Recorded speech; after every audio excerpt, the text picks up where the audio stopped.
ভারতীয় জনতা পার্টি বীজপুর বিধানসভার প্রার্থী। বীজপুরের সকল মানুষের কাছে আমার আবেদন যে আপনারা সকলে আসুন, পরিবর্তনের পক্ষে ভোট দিন। যে অরাজক সরকার পশ্চিমবঙ্গে চলছে, যে স্বৈরাচারী শাসন পশ্চিমবঙ্গে চলছে, যারা শিক্ষা স্বাস্থ্য শেষ করে দিয়েছে, কর্মসংস্থান নেই, এই সমস্ত কিছুর পরিবর্তন ঘটাতে হবে। আমাদেরকে আবার সোনার বাংলা করতে হবে। আর বীজপুরে যে দুর্যোধন দুঃশাসনের রাজত্ব চলছে তার থেকে মুক্ত করতে হবে সাধারণ মানুষকে। তাই সাধারণ মানুষ সকলে যদি ভোট দেন, কারণ মানুষের কাছে সেই গণতন্ত্রের এক মারাত্মক ব্রহ্মাস্ত্র আছে, সে ব্রহ্মাস্ত্র হচ্ছে ভোট। তাই আপনারা সকলে ভোট দিন এবং ভারতীয় জনতা পার্টিকে জয়ী করুন এবং পরিবর্তন করে দেখুন। আমার বাংলা আবার সোনার বাংলা হবে। নমস্কার। আমরা কারণ মানুষের যেভাবে স্বতঃস্ফূর্ত উন্মাদনা দেখতে পাচ্ছি, তাতে আশা জায়গাটাই স্বাভাবিক। কারণ মানুষ স্বতঃস্ফূর্তভাবে আমাদের আশীর্বাদ করছেন এবং মানুষ বলছেন যে এবার পরিবর্তন দরকার। বরং মানুষ আমাদেরকে এটা বলছে যে যেন ভোট দিতে পারি সেই ব্যবস্থাটা তোমরা করবে।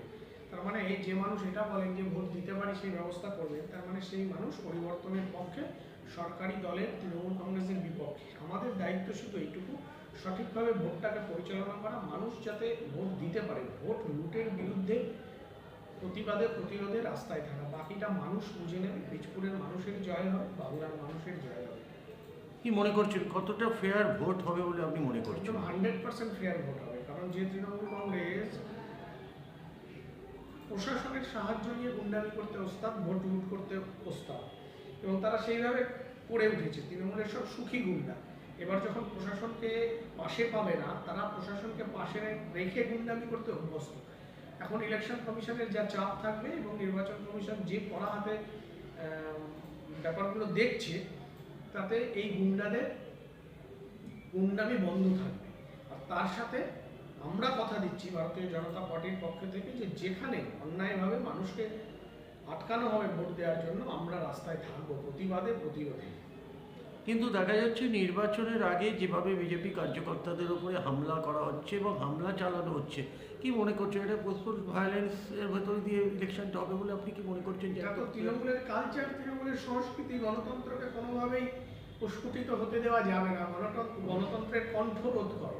তৃণমূল এই সংস্কৃতিতে চলছে এবং তারা বুঝতে পারছে মানুষ যদি ভোট দেয় তাহলে তাদের হাল খুব খারাপ হতে চলেছে। সেই জন্য কোনোভাবে ভয় দেখিয়ে সন্ত্রস্ত করে বিরোধী দল যাতে বেরোতে না পারে, বিরোধী কর্মীরা যাতে কোনো কাজ না করতে পারে।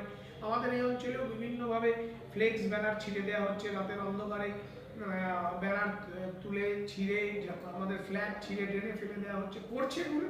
কিন্তু এসব করে কিছু হবে না, তার কারণ মানুষ ঠিক করে নিয়েছে। আমরা অতীতেও দেখেছি, এই অঞ্চলে ব্যারাকপুর লোকসভাতে দেখেছি 2009 সাল তৃণমূল দুর্দণ্ড প্রতাপ সিপিএমের প্রার্থী ছিলেন তড়িৎ তোপদার, আর তৃণমূলের আনকোড়া দীনেশ ত্রিবেদী।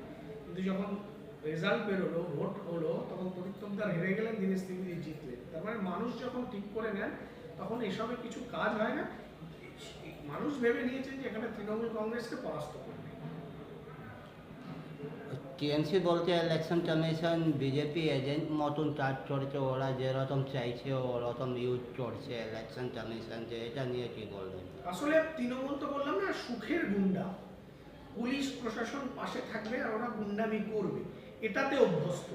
যখন পুলিশ প্রশাসন ইলেকশন কমিশনের চাপে সেই কাজটা করতে পারছে না, তৃণমূল গুন্ডাদের বিরুদ্ধে পদক্ষেপ নিতে বাধ্য হচ্ছে, মমতা ব্যানার্জির মনের মতন পুলিশ অফিসাররা থাকছে না, তখন তাদের আতঙ্ক হয়ে গেছে যে পুলিশ ছাড়া তাদের সংগঠন তো বিগত বেশ কয়েক বছর ধরে পুরোটাই পুলিশ নির্ভর হয়ে গেছে। বিভিন্ন থানার আইসিরা তৃণমূল কংগ্রেসের প্রেসিডেন্ট, থানা তৃণমূল কংগ্রেস দলটাকে চালাচ্ছে। কিন্তু এখন মমতা ব্যানার্জির মনের মতন অফিসাররা থানায় থাকছে না বা দায়িত্বে থাকছে না, সেই জন্য মমতা ব্যানার্জিকে আতঙ্ক গ্রাস করেছে, এসব কথা বলছে।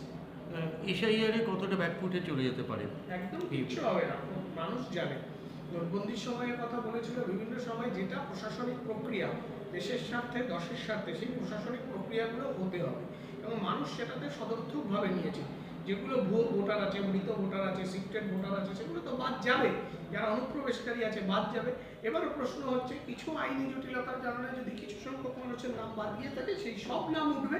ভয়ের কোনো কারণ নেই এবং মানুষ ভয় পাচ্ছেও না, ভয় তৃণমূল কংগ্রেস পাচ্ছে। আচ্ছা দাদা, আপনি প্রচারে যবে যাচ্ছেন, মানুষ কি বলছে, কি মানুষ কিচ্ছু বলছে না, বলছে পরিবর্তন দরকার, ভোটটা যাতে দিতে পারি সেই ব্যবস্থাটা করো। মানুষ মনে করছে, মানুষ বলছে যে আগে সরকার পরিবর্তন হোক, আগে সরকারটা যাক, এই আপদ বিদেয় হোক, এইটা মানুষ চাইছে। যে আমাদের কাছে মানুষ শুধু আমাদের ঘাড়ে দায়িত্ব দিয়েছে যাতে ভোট দিতে পারি সেই ব্যবস্থাটা করতে বলছে মানুষ, আর কিচ্ছু বলছে না।